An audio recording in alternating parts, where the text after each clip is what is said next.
I feel like we're really in an interrogation kind of thing, because you're directly opposite me. Then let's just move a little like that. It actually resembles the first scene of the movie. Well, it does. The interview scene.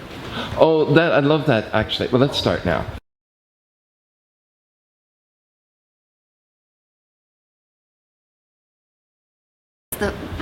The Animal Project being the first film that I shot in Toronto, I actually was haunted for a few months after the making of it, because it's my real 12-year-old rabbit in the film. We shoot in my real house, on my street, in the park that I've lived across from since I was 8 years old. So suddenly, you know, I've made films elsewhere and I kind of leave the locations behind, and Toronto has always been my pure home base of family and life.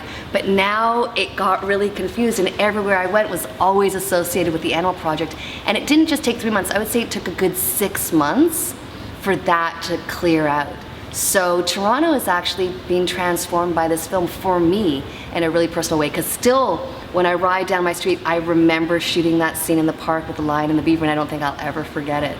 That's kind of cool. I mean, it's kind of haunting, but it's also kind of exciting and great.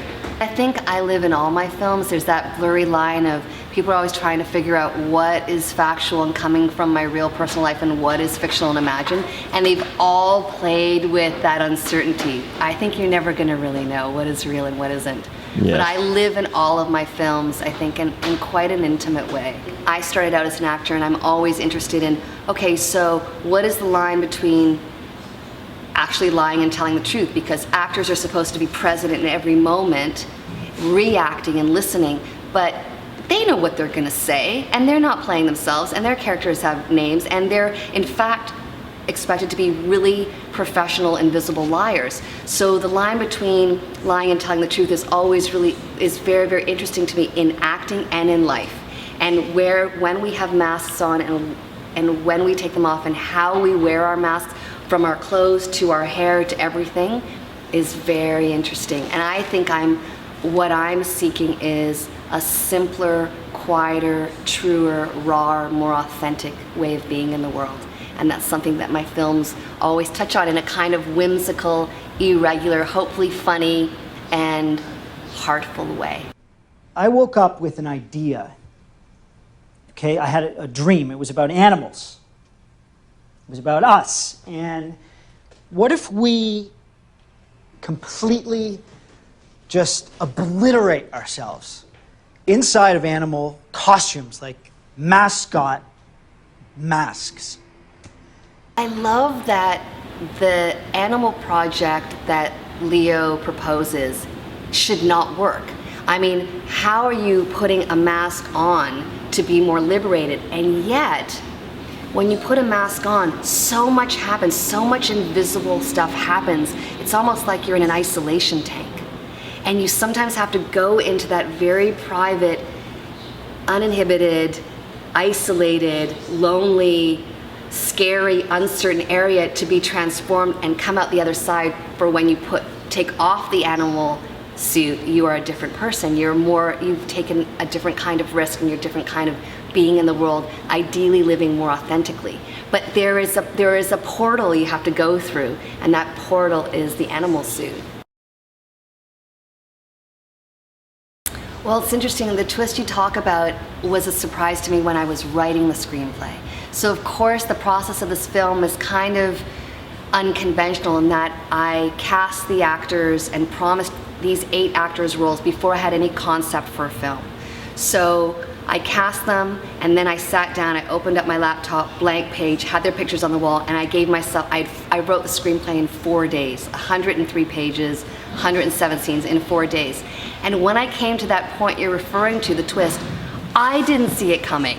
And I surprised myself, and I thought, I want the audience to have this feeling of, yes, of course, there are a few signs pointing in that direction, but it's not a big deal, and you don't see it coming, and I wanted to preserve that. And I didn't want to go back in the script and start really like hammering it out and creating all these backstories and cleaning it all up and polishing it. I wanted that element of surprise and it be unexpected to live through the making of the film. And I was so happy. I mean, the actors were so generous and so trusting through the process that they too just kind of leapt into it. Yeah. Right? You want this to be a surprise? We're not going to indicate this either. We're just going to be human beings in this film, of course, sometimes wearing animal suits, and we're not going to play any subtext. Well, I think that also she's afraid of intimacy, and she's quite vulnerable, and she covers that up in a lot of different ways. And I'm always interested in vulnerability, and it's funny when we talked about the masks that the actors themselves were really vulnerable in committing to the animal project, and in the film the characters are very vulnerable in committing to this crazy thing of putting on the animal suits. And she was, I would say, one of the actors that had probably the most transformative experience being in the film. Now she's at Stratford, and she's doing amazing work, and she's on the front lines with the grassroots stuff with our release here in Toronto.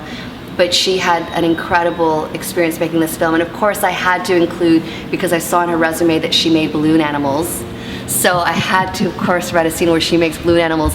And sometimes people say, oh, you could have cut that short, and I thought, no, you have to actually see her make a balloon animal, because that's not stunt acting, that's not someone else's hands, that's actually her making an amazing balloon animal cat, which is also, you know, hearkening to her call out for connection with the cat.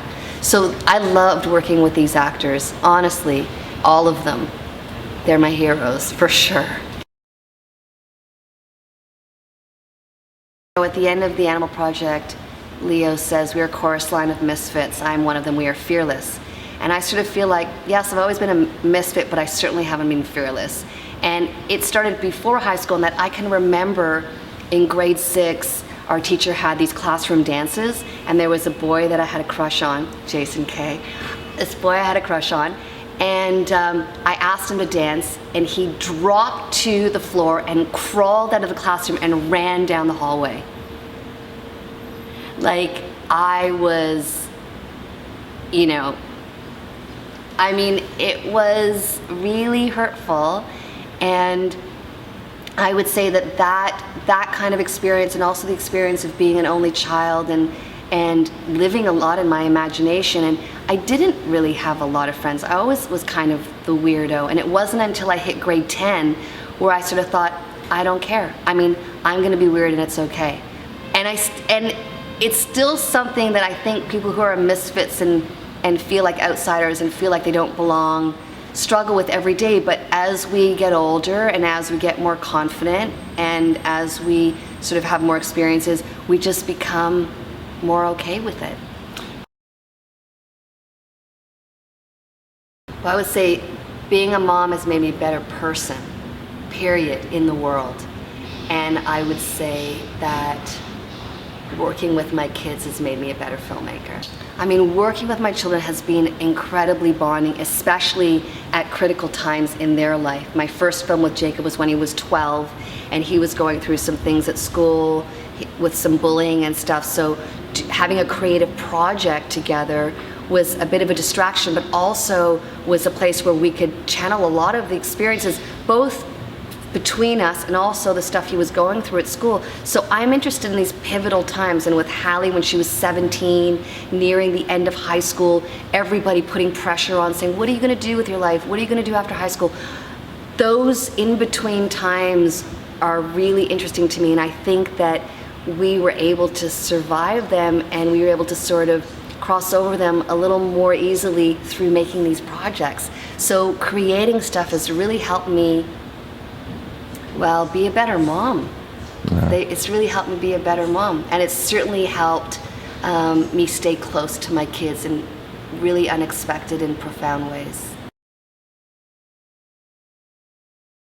Yeah, I'm really interested in seeing women write and direct features more consistently. I see a film by a woman and she's only made one. I mean, the stat is that 70% of all the films being made in the world are made by people only doing it once. And actually it's only 30% of the films are being made by artists that are doing it more consistently.